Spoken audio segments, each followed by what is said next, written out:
Number 2, we need to discuss the Black community. Deny.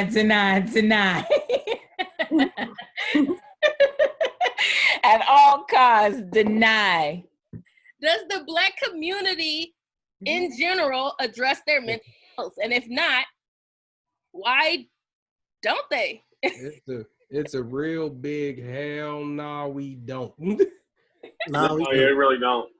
I mean, you know, as a Black person, you know, depending on how you come up, you know, being deemed crazy, you know, is a weakness. So many people you see now, what do? You see a whole bunch of people that self-medicate. You know, you just go on social media with your basic friend list. I'm outside smoking this. I hate these kids. Look, gotta smoke this before I go to work because I hate this job. Right. You know, oh man, as soon as you get off, oh man, I gotta go have a drink before I do this. So it's like there's so many people that, you know, choose to self-medicate instead of, you know, holistic medicines. Oh yeah. Wow. Did you call it holistic medicine? Yeah. It's like it's the truth. Well, holistic. Some of us will lean into the crazy and make it like cool, or like make it like some kind of defense mechanism type thing. Like, I don't know karate, I know crazy. All right. I think maybe quote James Brown.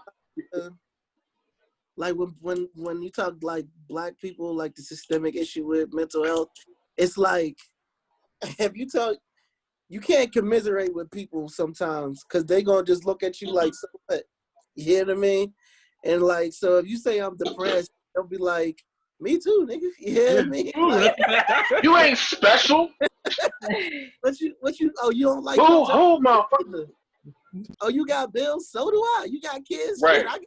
You one of my kids. You get on my nerves too, mother.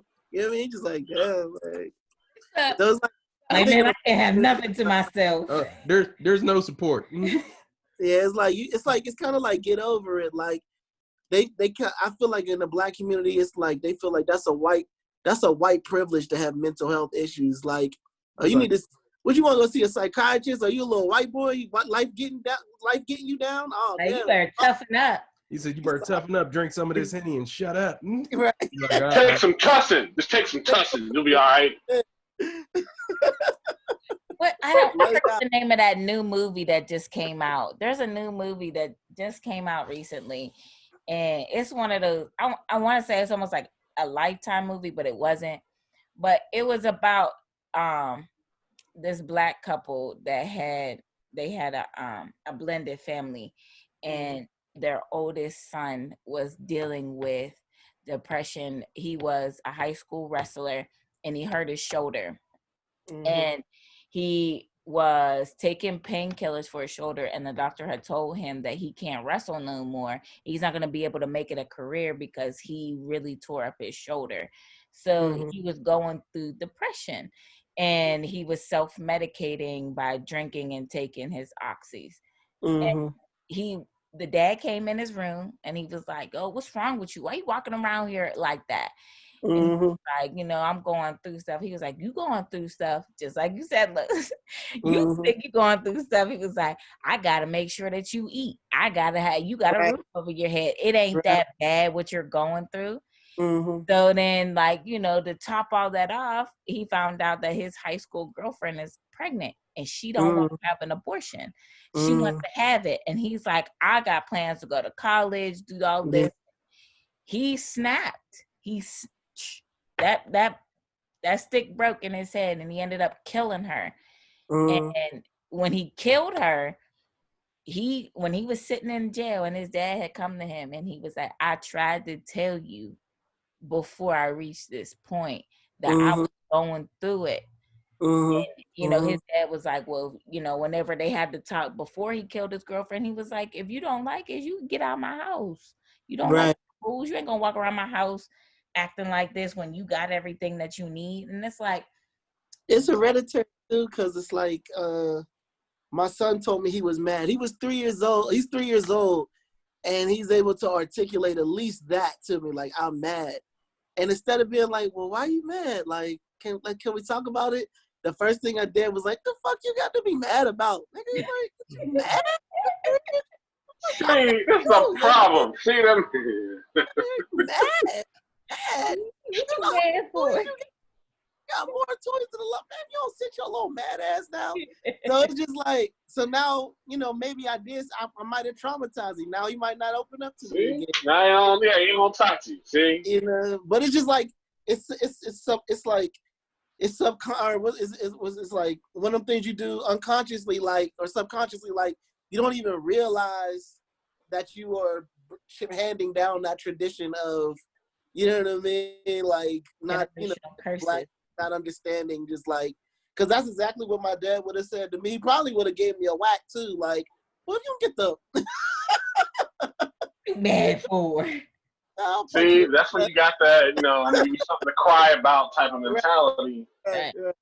And what goes on in this house stays in this house.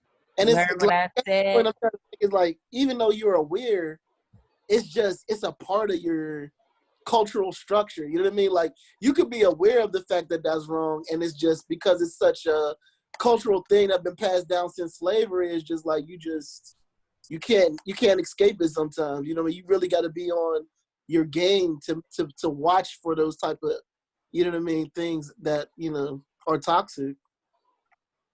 Yeah, I can agree with that. Then if you're like next level crazy, you just get sent to the basement.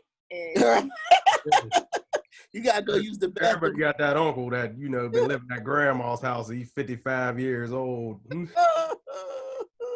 Everybody got him. He only get to come up when we moving, so he can help move shit. Right. Like, open up the doors out the basement. Tell him I said, come here. Grandma said, come here. And there's always something about him. He's never normal size. Like, he's always like 6'4", like. How about mama? I'm hungry. That's just crazy ass. Okay. Well, in our defense, there are a few things that we do to deal with, even if we're not fully acknowledging our mental health struggles in our community. We do have a few things that we do, like for some, church or religious affiliation is a coping mechanism for some people in our community. I mean, it also can trigger trauma as well. Especially if they like cast off your depression as the devil. Yeah. That's the devil in you. Like, okay. No, I'm really going through something mentally. Like, right. It also, like, I learned in my one social work class that it's also a hindrance for a lot of people, like religion is, because instead of people talking to a counselor, they may go and talk to their pastor. And their pastor may not be giving them, you know, oh, let's pray. And it's like, okay, we need to pray. Yes, I'll pray, but I need to do some other things too. Yeah, because they're not trained in mental health necessarily. Right. So that's why it definitely can go both ways. For some, they can go and talk to pastor, and then they feel he tell them exactly what they need to hear, and then out and release that stress. They gotta have that mental maturity. Yeah. And don't tell the wrong church sister. The whole church might know after that. Right. And that's where like church trauma in and cause mental health. So it goes both ways, depending on the person. And then other ways like that we cope or deal with in our community is through our art. Yeah, for sure. Through our music, through hip hop, through, you know what I'm saying, like. We can like they said in that song, that's my jam, but that old school song, with the rhythm it takes to dance through what you have to go through, we can dance through the water and not get wet. Like it's us. Like we can literally dance through the water, some of us, and not get wet. We can party our cares away sometimes. Mhm. Yeah, but it also, it is a release because, like, I was watching, the NWA movie, and what's his name has said he was like, they were asking him like, well, why are you rapping about these things? And he was like, because this is what I see outside my door. I don't know what you see outside of yours, but this is what I see outside of mine.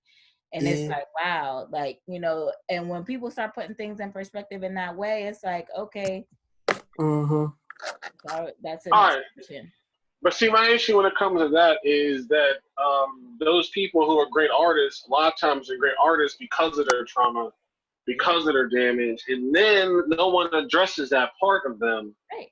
And then all of a sudden they do something a little crazy out in public, and they're like, "Yo, what's up with him?" And but they're upset with that artist. But the reason why people love the art that they do is because of the trauma that was never addressed. Well, that brings us into our next topic. Number 3, Kanye West. Woo! You just came in with it. Like, yo,